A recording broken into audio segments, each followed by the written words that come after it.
Namaskar. Very good afternoon. Dear learners, welcome to CEC online lectures. I, Dr. Renu Tomo, welcome you back as to discuss the topic which we had started in my previous lecture, that is school organization. Friends, just to recap what we have done in our previous lecture. In our previous lecture, we talked about that what is school. Now friends, what is school? School means students, school means building, school means teachers, school means certain policy perspective. School also means guidelines and daily working, weekly agendas. Then apart from that, coordination between certain human resources, that is personals, and governing them all through regulations and management principles, that is post-COP, which we talked about, through planning, through coordinating, through budgeting. So maintaining all those managerial functions which are being done by the administrators and who are also holding a very key role as far as school organization is concerned. So friends, taking on that, the points which we have discussed in our last lecture were that what are the key roles of teacher. We also understood what is a student, what is a teacher, because they are not just the personnels who are there in the school, but they are very important being, and they have to be understood as to unravel the features of the school as well as have school organization.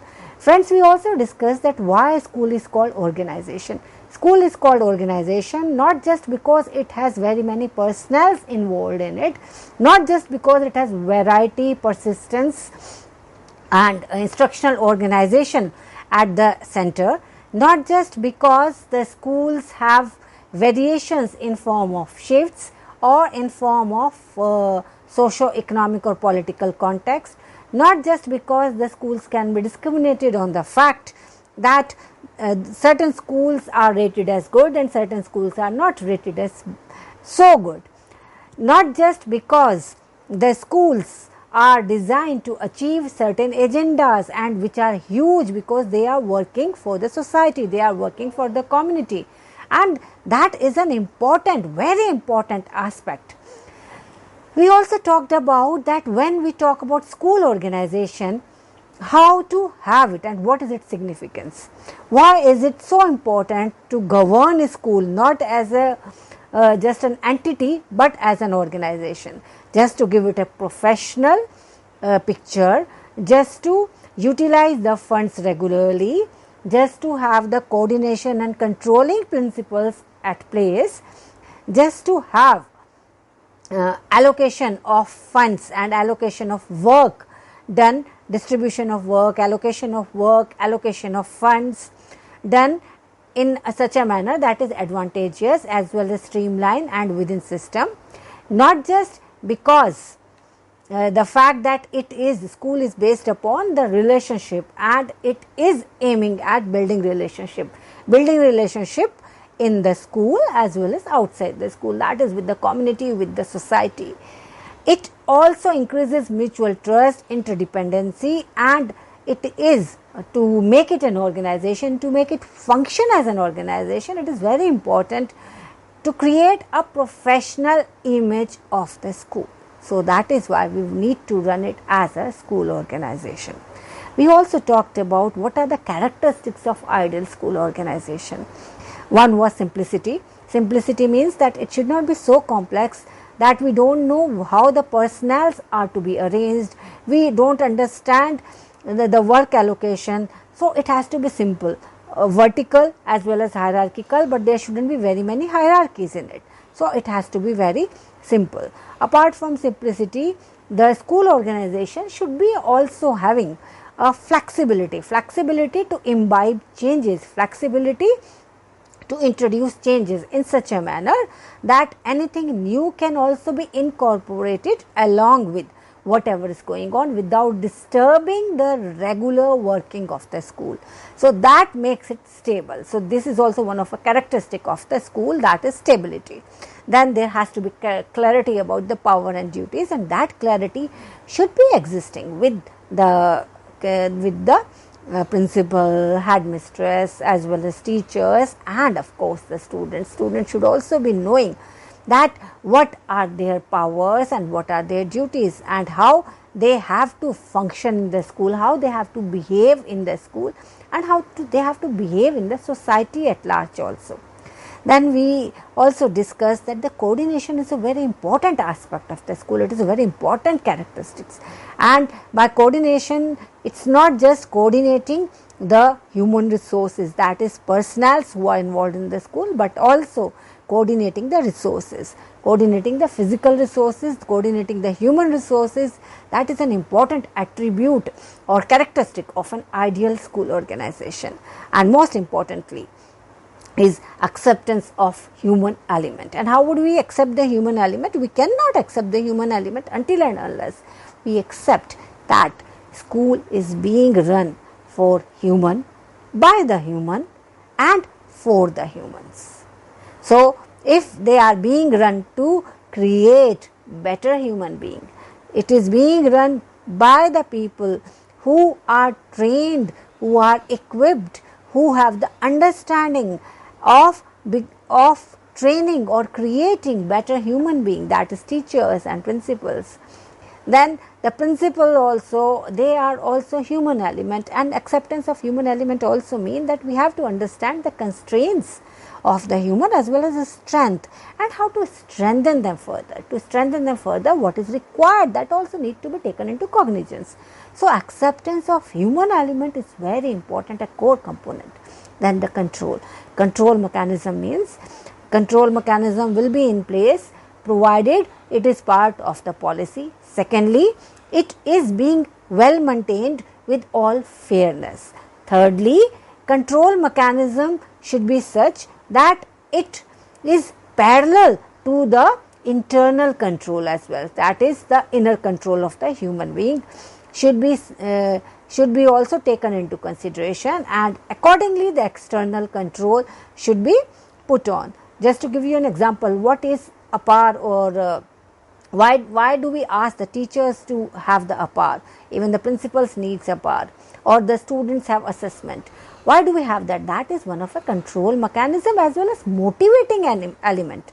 Motivate the good points and control and curb the negative tendencies. So that is how the school organization comes into being, and an ideal school has all these core components in it. School means, when we talk about school as an organization, that means students have come to gain knowledge, and they have come as per their ability and attitude in accordance with the aims and principles of educational system. So school is a social organization on its own, as well as it can be handled within the context of relation and in the place within the society. Then when school is an organization, that also means that it has all the necessary combination of human efforts, material, equipments, that is laboratory, the library, the school building, the toilets, the classroom. The classroom should be having the blackboard or the green board or the white board, the staff room, the teacher should be having all the necessary equipment which they need as to become better teacher.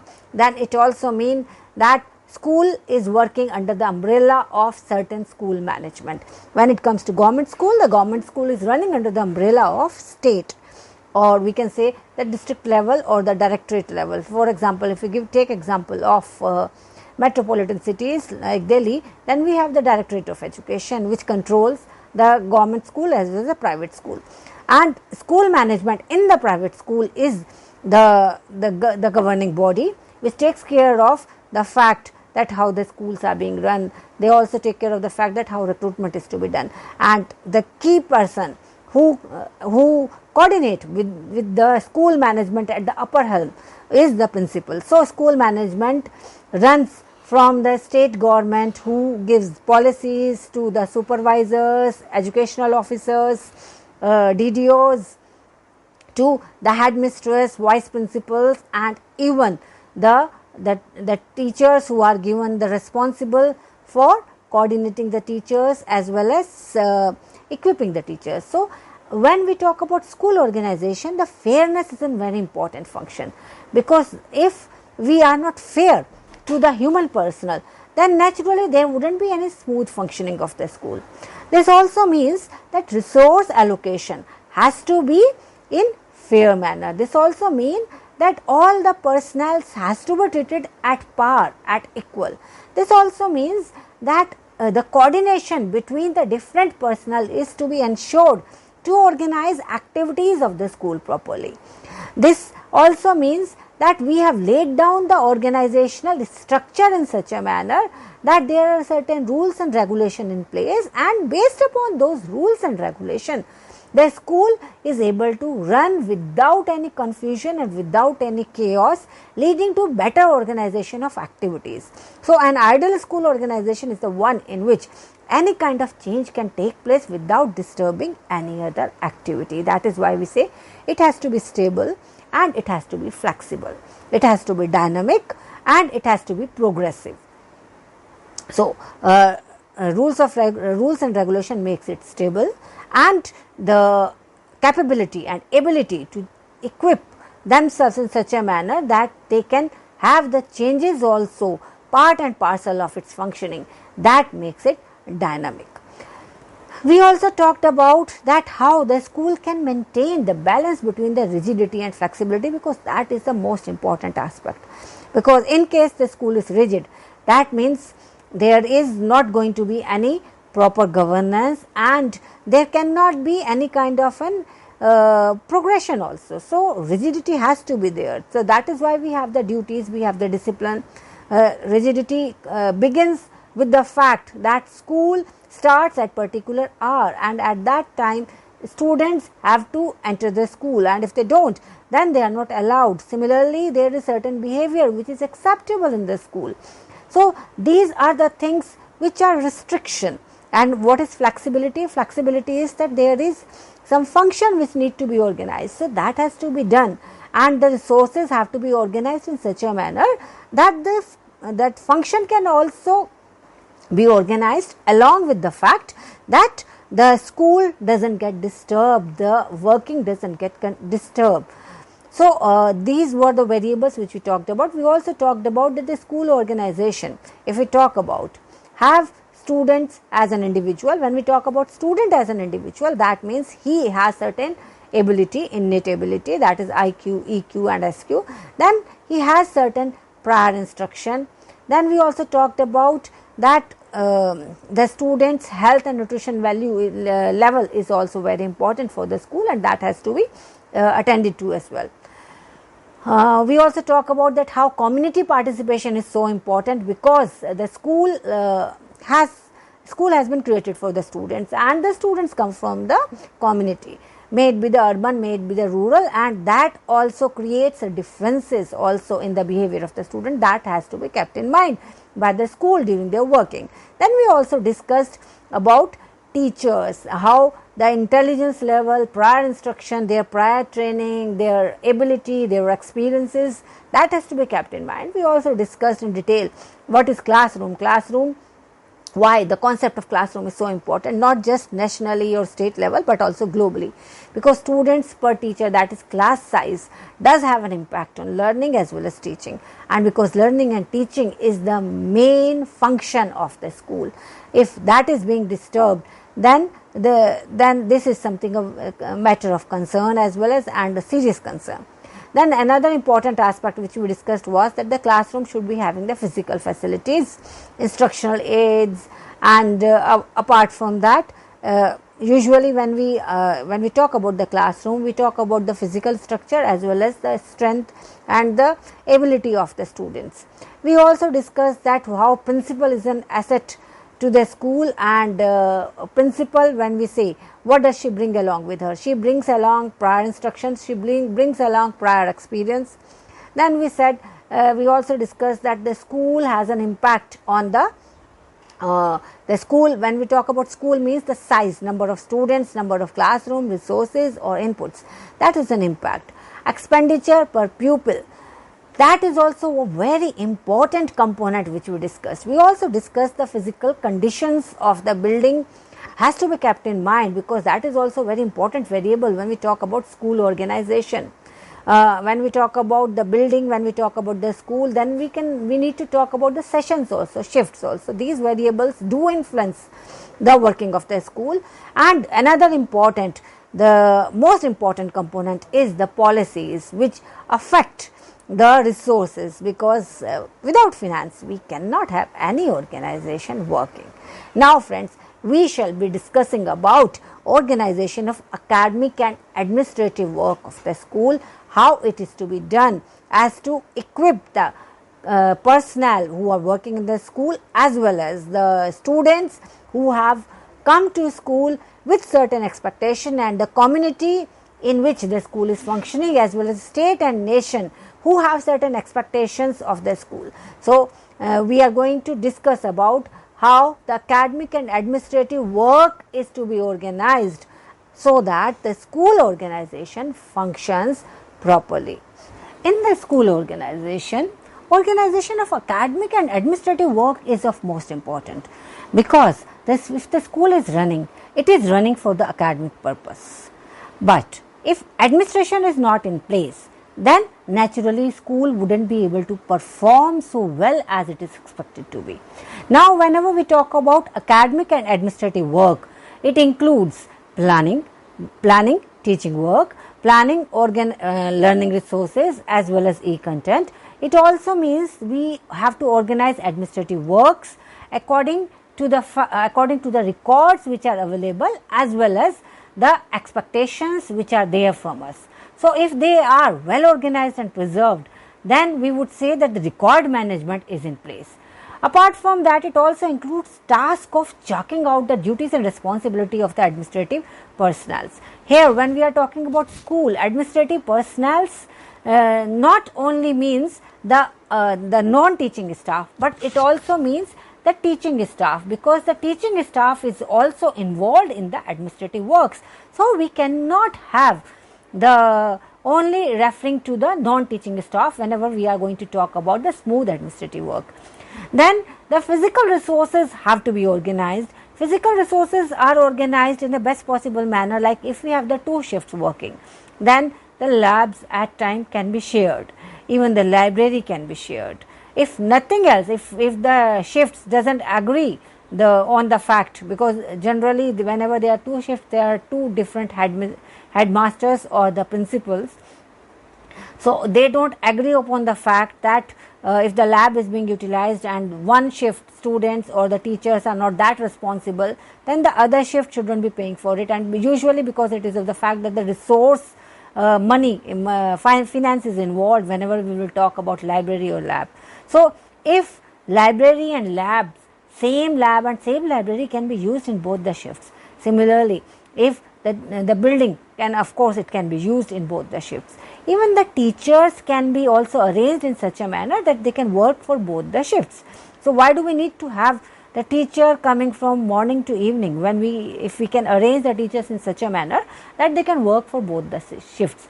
So, organization of the physical resources is important. Apart from that, organizing human resources is very important to such an extent that it ensures optimum utilization, and even planning new resources is also considered under this and the development of the school.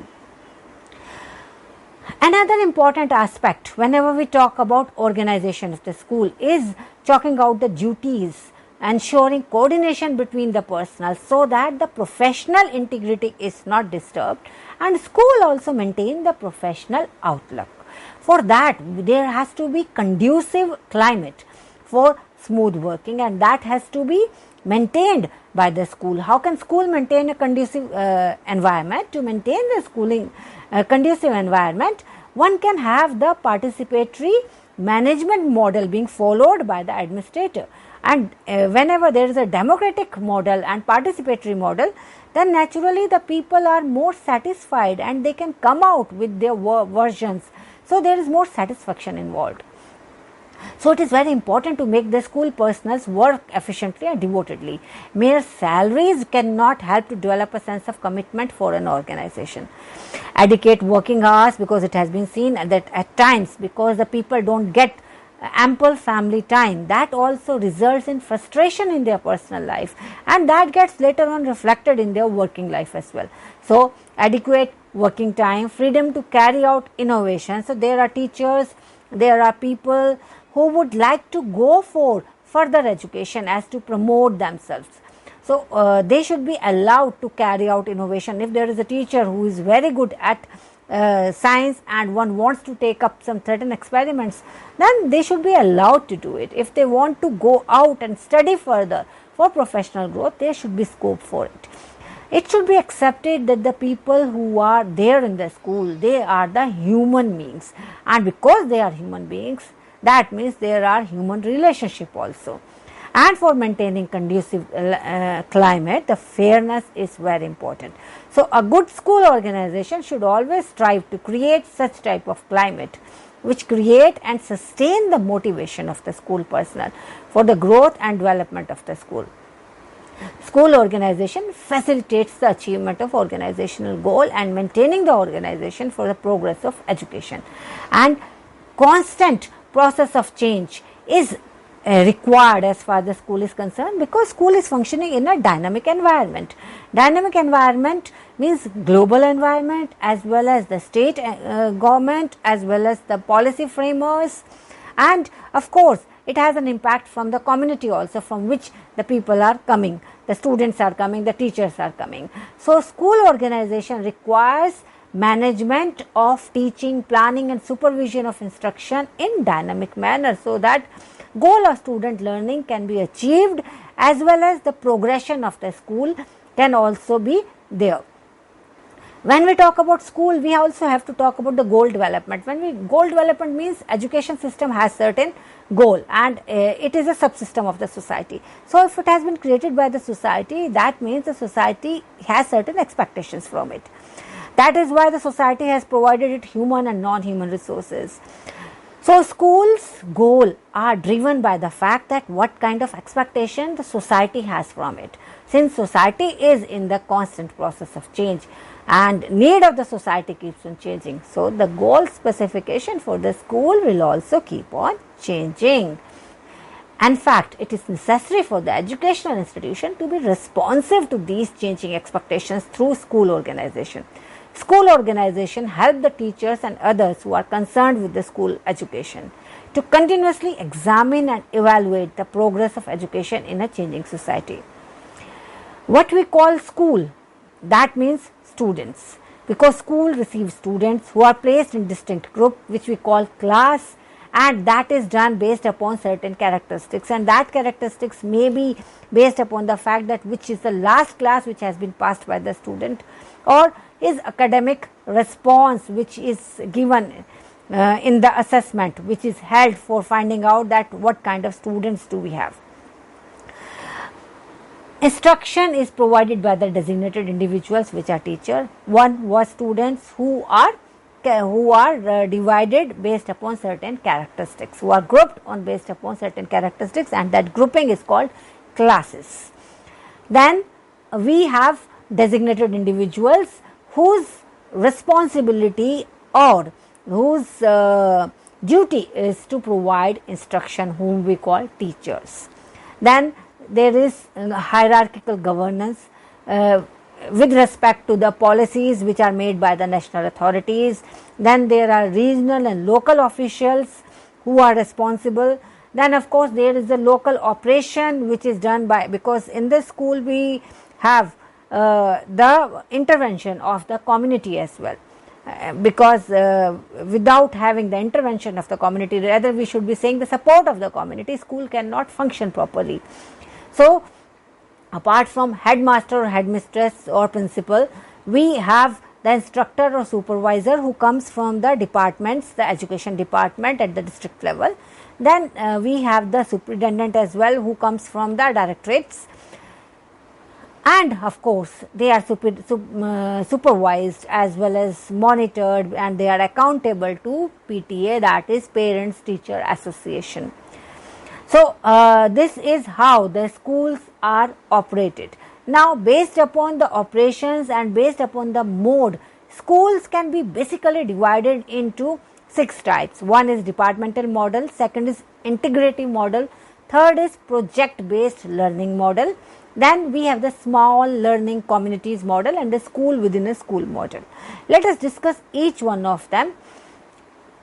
First, departmental model. What is departmental model? Departmental model is an organization where the departments and the faculties of different academic subjects are separate and distinct. Like we have the English department, we have the Hindi department, and each department may have its own head. We may say we have HODs or managers or deans who are responsible for different aspects of the department. This is the system we usually have in the schools, and in those departments we have not just PRT, TGTs, PGTs also.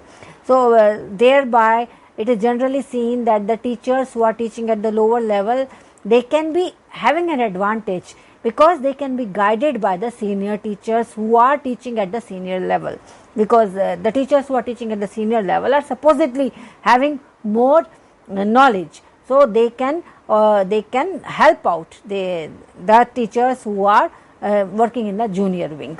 So, this departmental model means that there would be certain departments, and departments will be headed by certain teacher, and as far as the department is concerned, that will be reporting to the higher level administration such as principal, head of the school, and educational institutions generally which are using it, they are called traditional education system, because this is a system, it is quite prominent in quite many schools. Then we have the integrative model.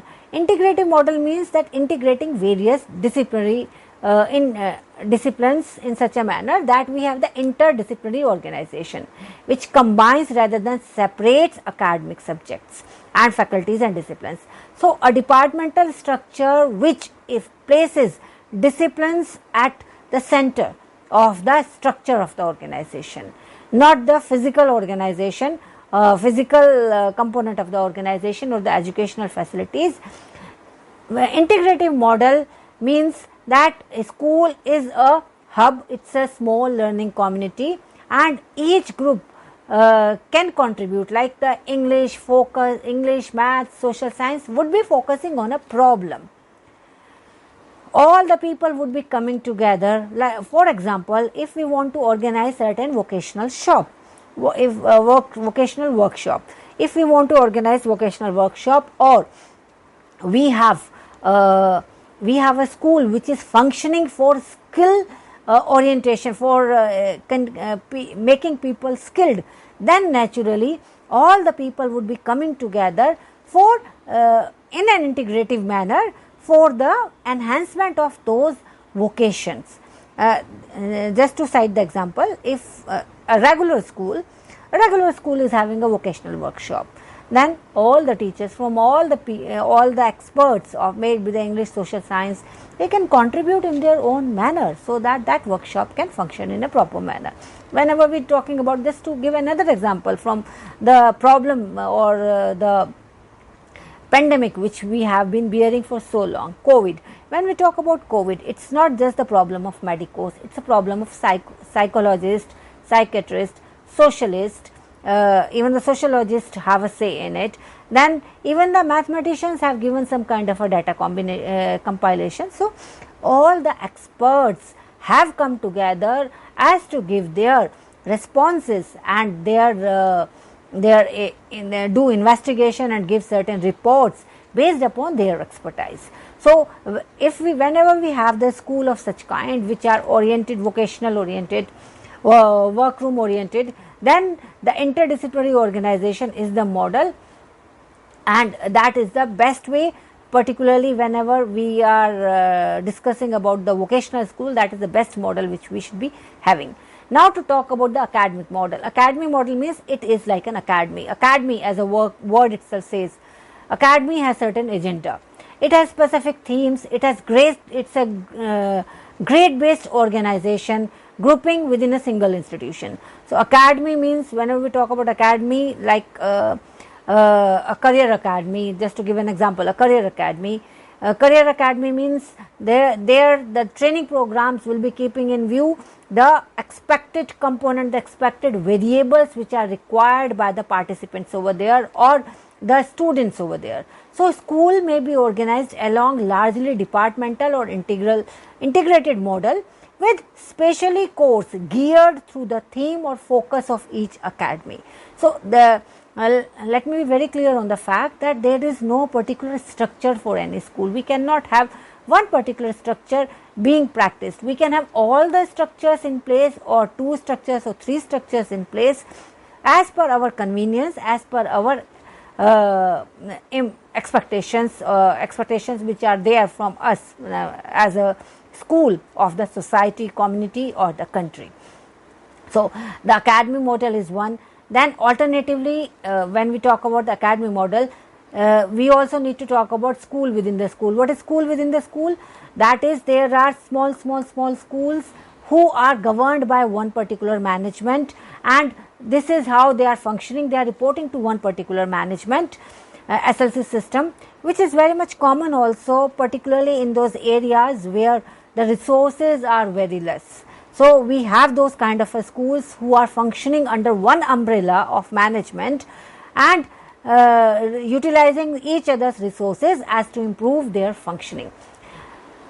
Another important type which we need to discuss is small learning community model. Small learning community model, as the word itself specified, it provides more personalized learning environment. The cohort of student and instructor may stay within a given SLC from grade to grade, and the teachers in SLC usually SLC means small learning community. So SLC, the teachers in the SLC may be working on the basis that in the academy basis also, theme based also, focus based also. Focus based means on the problem. Theme based means just as an academy has a theme, so it can be working as an academy also, career academy also. So friends, from here on what we have concluded is that the school is an organization due to the owing to the multiple features it has, because of the governance which has been decided by the policy framers who are responsible at the helm of the affair, that is the central, state or region.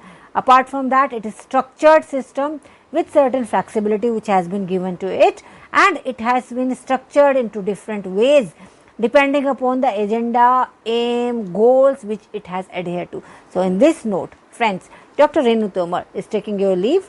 I shall be meeting you soon on another topic as to talk about another topic on education. Till then, Namaskar, Jai Hind, take care, stay safe, stay healthy. Thank you.